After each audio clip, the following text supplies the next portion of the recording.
અમદાવાદ જિલ્લાના સાણંદ ખાતે વીરાંજલિ ડાયરો 2.5નું ભવ્ય આયોજન કરવામાં આવ્યું।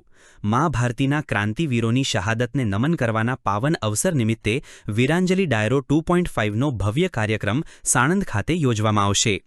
વીરાંજલિ સમિતિ છેલ્લા 18 વર્ષથી શહીદોની વીરતા અને બલિદાનને દેશભક્તિ ગીતો દ્વારા શ્રદ્ધાંજલિ અર્પણ કરતી આવી છે।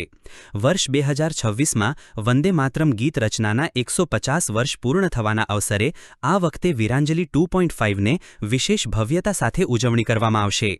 ભાજપના યુવા નેતા પ્રદીપસિંહ વાઘેલાએ આ અંગે માહિતી આપી હતી।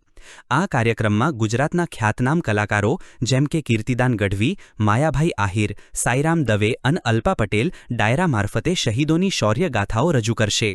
આ કાર્યક્રમમાં મેર રાસ, દીકરીઓ દ્વારા તલવાર રાસ તેમજ આકાશમાં ભવ્ય ડ્રોન શો મુખ્ય આકર્ષણ તરીકે મુખ્ય રહેશે। ક્યારેક એવું લાગે છે કે આપણે પુસ્તકો વાંચતા નથી એટલે ક્રાંતિવીરોની બાયોપિક વાંચવાનો આપણને સમય જ ન મળ્યો। એટલે શીખવવાનું હતું એવું ઘણું આપણને પાઠ્યપુસ્તકો દ્વારા પણ આઝાદીના ઇતિહાસમાં શીખવવામાં ન આવ્યું।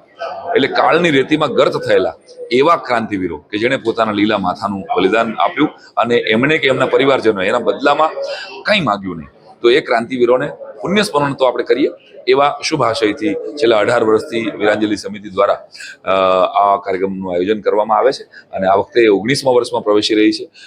વીરાંજલિ ડાયરામાં કીર્તિદાનભાઈ, માયાભાઈ, રાજભા અને અલ્પાબેન સાથે હું આ કાર્યક્રમના ખૂબ નવી વાતો કરીશું। ક્રાંતિ ગાથાના ગીતો ગુજરાતી ભાષામાં લખવાનું મને પહેલીવાર મોકો મળ્યો। ઘણા બધા ગીતો આ નિમિત્તે લખાયા અને આ મંચ એકમાત્ર મંચ છે કે જ્યાંથી એવા કેટલા બધા પ્રસંગો અને એવા કેટલા બધા ગીતો અને કવિતાઓ પહેલીવાર રજૂ થશે। તો આપ સૌને 23મી માર્ચે પધારવાનું હાર્દિક નિમંત્રણ પાઠવું છું। આપણા સાણંદ ગામને આંગણે આમ તો વીરાંજલિ કમિટી અને પ્રદીપસિંહજી વાઘેલા છે આ છેલ્લા 18 વર્ષથી આ વીરાંજલિનો કાર્યક્રમ કરે છે અને આ કાર્યક્રમથી આ દેશના યુવાનોની અંદર દાખલા તરીકે હું કહીશ કે ભગતસિંહ જો માફી માગી લે તો એને ફાંસી નહોતી મળવાની, પણ ભગતસિંહે જે વિચાર કર્યો કે હું જો માફી માગી લઈશ અને હું એક છૂટી જઈશ અથવા તો મને છોડી મૂકવામાં આવશે તો મારા દેશના યુવાનોની અંદર જે ઉર્જા છે એ ખતમ થઈ જશે કે ભાઈ ભગતસિંહ પણ પાછા ફરી ગયા તો મને ભલે ફાંસી મળે તો મારા ઘરે ઘરેથી એક ભગતસિંહ ઊભો થશે।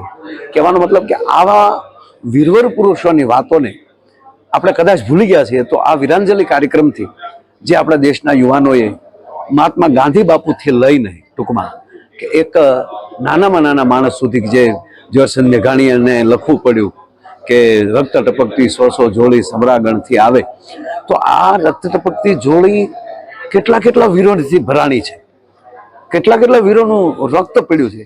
એવા પાત્રોને ગોતીને આ વીરાંજલિ કાર્યક્રમ દ્વારા ગુજરાતના અને ભારતના દરેક યુવાનોના હૃદયમાં આ વાતને પહોંચાડવાનું અને આ દેશની અંદર રાષ્ટ્રપ્રેમ, માતૃભાવ, ભારત માતા પ્રત્યે આપણો જે માતૃભાવ કેમ પેદા થાય અને રાષ્ટ્રપ્રેમ કેમ પેદા થાય એના માટેનું ઉત્તમ કોઈ ઉદાહરણ થતું હોય તો આ વીરાંજલિ કાર્યક્રમ થાય છે।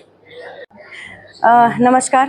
23મી માર્ચના રોજ વીરાંજલિ કાર્યક્રમ છેલ્લા 18 વર્ષથી આ કાર્યક્રમ થાય છે અને આ વખતે 19મું વર્ષ વીરાંજલિનું અને મને બીજી વખત ગાવાનો અવસર મળ્યો છે। તો ખાસ કરીને આ દિવસ એટલે શહીદોને યાદ કરવાનો દિવસ છે, એમને શ્રદ્ધાંજલિ આપવાનો દિવસ છે। ઘણી બધી એવી ગાથાઓ છે, ક્રાંતિવીરોના ગીતો છે, દેશભક્તિના ગીતો છે જે આ મંચ પરથી રજૂ થશે।